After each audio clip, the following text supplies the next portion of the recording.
Between segments with our guy, Eric Jensen, they call him The Rock, the Bucks PA guy. Time for another top 5 list here on the Inside Wisconsin show. Presented, as always, by Wisconsin's best engineering school, the University of Wisconsin-Platteville.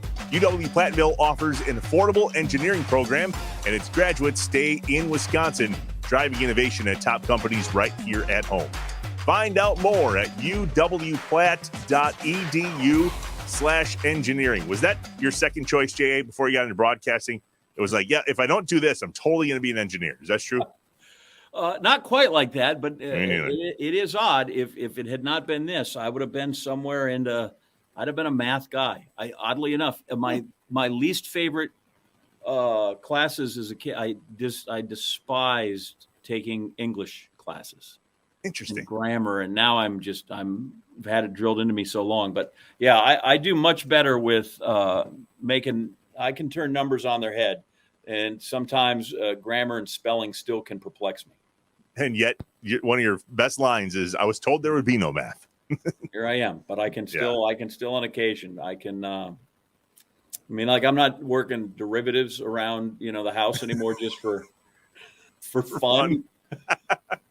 But I was able to help my kids with homework deep into high school, which not always the case. So. You wouldn't get it today. Oof. Math is all right. Reminiscing about Bradley Center, talking about Fiserv Forum, had me thinking about concerts in Wisconsin. I want to share my top 5 concerts here in the state of Wisconsin I've been to, and I'm 40. Okay.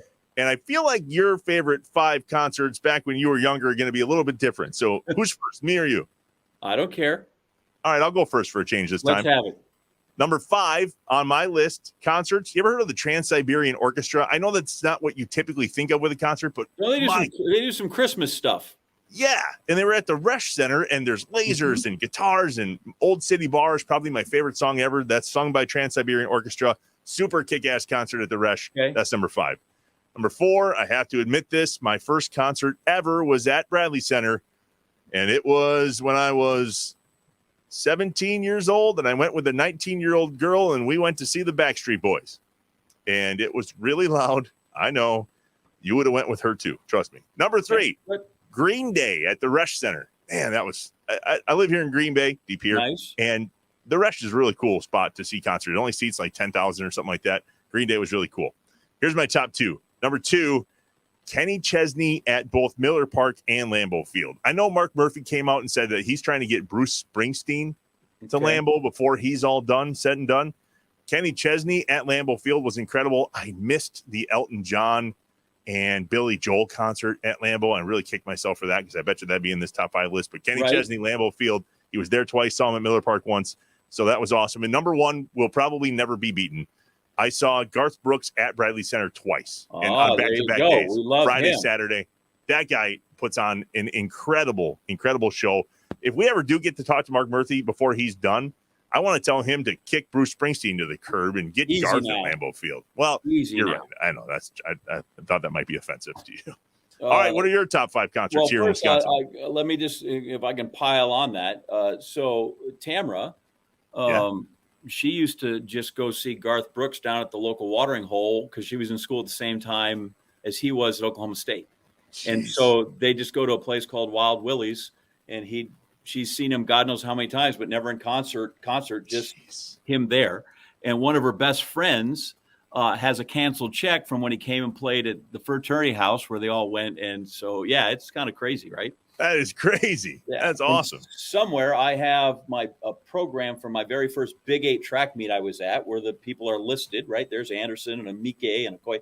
And then Oklahoma State, there's Garth Brooks. So we both were in the same Big 8 track meet in the spring of 1984 when he was throwing the javelin. So how about that? So anyway. That just lives up there. You knew that. Sure.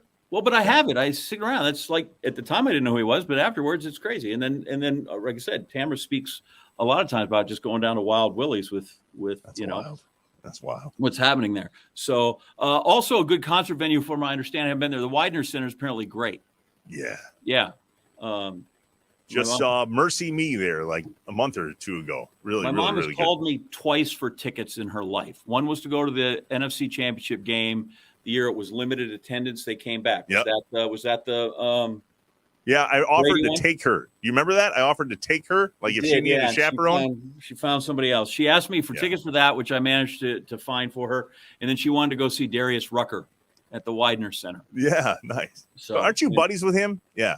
a little bit. So I know him a little bit. So I actually called his bodyguard, and we got it taken care of, buddy. Anyway, but the Widener Center is great. Okay, so I'm going to move this one down just so I can get into it.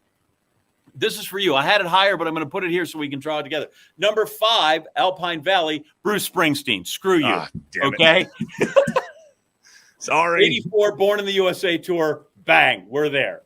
Okay? Alpine. That's a great spot. So I don't even know if that makes it, that was way up there. Now that's going to be number 5, and I'm going to have to do some math on the way here. Okay. Number 4 was seeing Coco Taylor, the great blues singer, in a church down in Beloit. Well, it wasn't a church anymore, but it had been. So that she's there at number 4. Number 3, another great blues artist, was seeing John Lee Hooker at the Carlton Celebrity Room. And we had a guy that was on our cross-country team named Cupcake. I can't think of his first name because we all just called him Cupcake. And Cupcake was working there. And he got us in the back to meet the legendary John Lee Hooker, right? Boom, boom, boom. And so, Hook, can we get a picture taken with you? Okay, we didn't have these. And he says, sure, just be careful. My eyes, I don't need any bright lights. So Steve Sharp and I are there, Sharpie, and we're on each side of the Hook, and Cupcake's got the camera, and just old school explosion of light. Just, and so we got the picture, and then John Lee Hooker got mad and threw us out because, oh my gosh, I told you no flash. We literally blinded him by the light. There you go. Another Springsteen. Wow. Number 2, I've spoken about on this program before when we had Gorman Thomas, is I saw Simon and Garfunkel at County Stadium. Yeah. That was fantastic. They had done the concert in the park in New York, huge success. They sold the album, like, hey, let's go on a tour. So I went with my sister. We saw them, and that's where our boy, Art Garfunkel, stood in center field and said, "This is where Gorman Thomas stands, huh?" And the place went crazy. Yeah, I remember. Then he put his hands in his back pocket and sang "Bridge Over Troubled Water," and you're like, "Okay, that's a good day." And then number 1, we are going back to Alpine Valley Music Theater, where we saw Bob Dylan and Tom Petty and the Heartbreakers together. Ooh. Which was phenomenal until the Deadheads were coming in the next day, the Grateful Dead. So they all came in and parked, and we couldn't get out. Oh, wow. So we couldn't get out, and we waited, and we eventually had, where that place is tucked in, no cell phones. So we had to go and eventually find a payphone, and we didn't get back. The concert was done at 11:30. We should have been home, by 1. We didn't get home till like 8 in because we just couldn't get out. They were all just parked in. The Deadheads, they were selling bracelets and acid and the whole thing, and bracelets. It was the longest I've ever taken to get out of a concert, which is absolutely crazy. But that one was fantastic to go see that. So we're going to just stayed for the Grateful Dead the next day. We're going to bookend the Alpine with Bruce Springsteen and then Dylan and Tom Petty, those were amazing. Not a big Bruce guy, but big Garth guy. Let's get Garth to Lambeau Field. Not against him at all.